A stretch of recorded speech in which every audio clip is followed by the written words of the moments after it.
ancestors gave me gifts to read cards, predict and heal. My name is Daphne, but spirit calls me Babylon.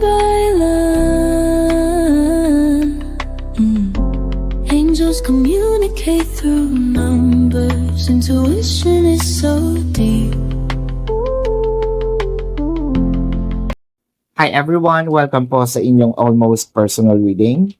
I want you to know that this is a general reading, so you may resonate po sa buong reading na ito or baka konti lamang. Take what's only yours. I also want you to know that this is a timeless reading. So, whenever you find the video, the message is meant to find you.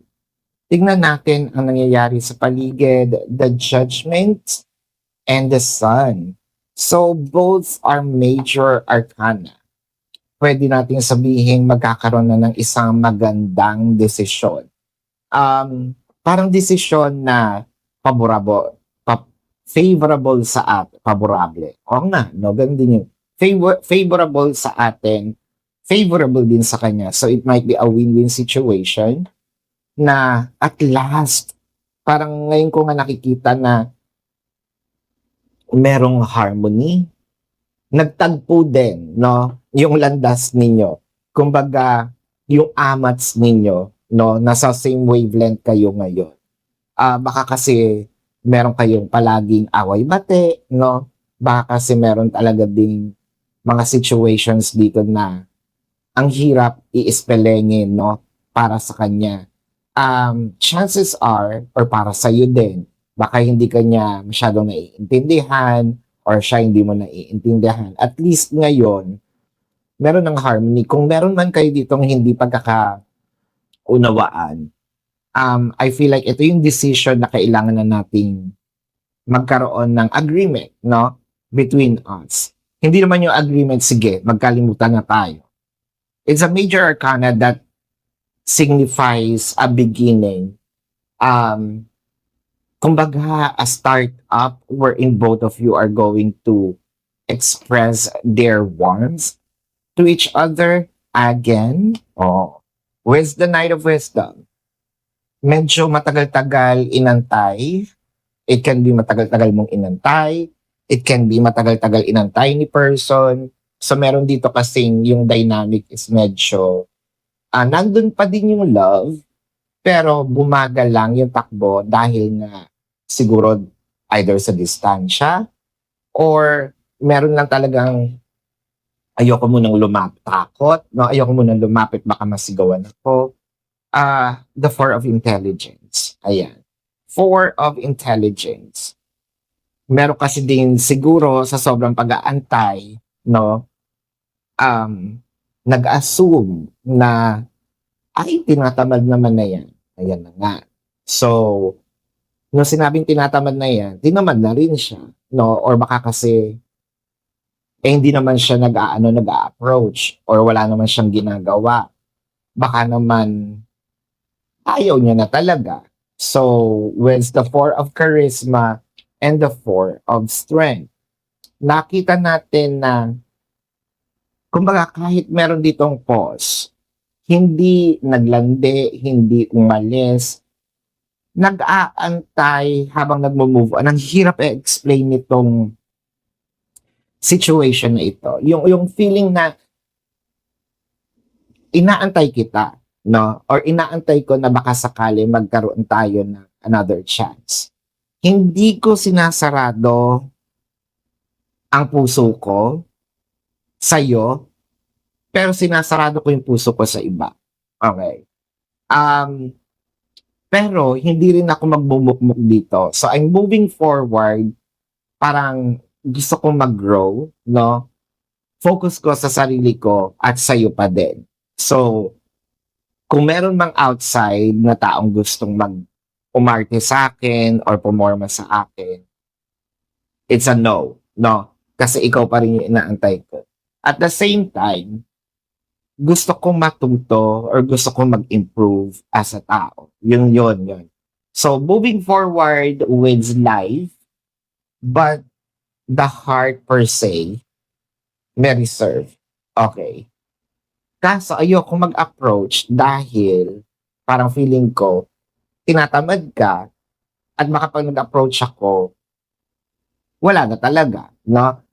So, meron dito yata nagsabi, "Hindi na ako magjojowa kung hindi lang din ikaw." Ayun, ayun yung parang natumbok ko yun with the Ace of Charisma. So, meron dito nag-i-imagine na sana maulit-uli, 'no? Sana mabigyan uli ng chance. So, eto na nga, gagawa na nga siya ng paraan with the Death card. Ang ganda. Ang ganda ng Death card kasi this represents both of you, no? Na it's kind of like the cycle ended, pero it's a saga, no? Bitin yung kwento kung hindi magkakaroon ng part 2, no? Parang hindi kumpleto yung buong kwento, parang may cliffhanger. There you go. Yung nangyari sa inyo, parang cliffhanger lang. Kaya siguro meron ditong, I'm moving forward, however, I don't want to entertain another person. Baka kasi nararamdaman din, someday, babalik din itong emotions, no? So, eto na nga, with the Star, ikaw pa din. I feel like, kung meron naman, sayang yung time, ano? Nasayangan lang ako sa time. Nung parehas kayo nag-antayan, it could have been na-shorten yung time ng pag-aantay kasi kung kayo naman dalawa ay nag-aantayan pa rin or mahal nyo pa yung isa't isa, sayang yung time na hindi kayo nagkita. Yun lang, ako as a person, nang hinayang lang dun sa pag-aantayan ninyo. But anyway, with the Ace of Wisdom, the Three of Strength, and the Knight of Intelligence, so, yung pagbabalikan ninyo, ito na yung last, no? Kasi hindi na kayo uli maghihiwalay dito. Nakikita natin na the Ace of Wisdom, medyo mas malalim nga ngayon, no? Ang inyong pagmamahalan. The Three of Strength. Tama nga, nag-antayan. Hindi lang ikaw yung nag-antay, pati siya, no? Ang Knight of Intelligence, this is more of a fluidity ng inyong connection. So, meron ditong maayos no? Yung flow, hindi ganun kabilis, hindi na ganun kabagal. Parang timplado, no? Maayos yung timpla, perfect. Siguro nga kailangan magkaroon ng separation para magkaroon ng realization kasi naman away nga kayo ng away. So ngayon, alam nyo na parehas kayong importante sa isa't isa at ayaw nyo na rin mawalay sa isa't isa. The separation can be a blessing in disguise, no? Para merong realization sa inyong dalawa. Yep, this is your reading. Let's check the zodiac sign of the person. Pero bago yan, kung kayo nakaka-resonate, let me know sa comment section. Kung meron po kayong mga tanong, sa description box ng video na ito, there is a link. Click the link, you will be routed to my website. Nandun po yung name, number, QR code, amount per question. Take advantage of the 4 questions plus 1 kasi discounted po yun.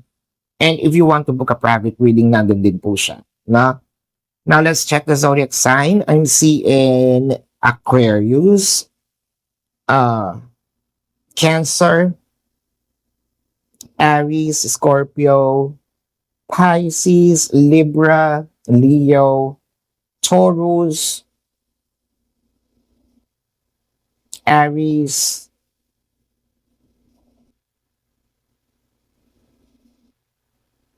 Gemini.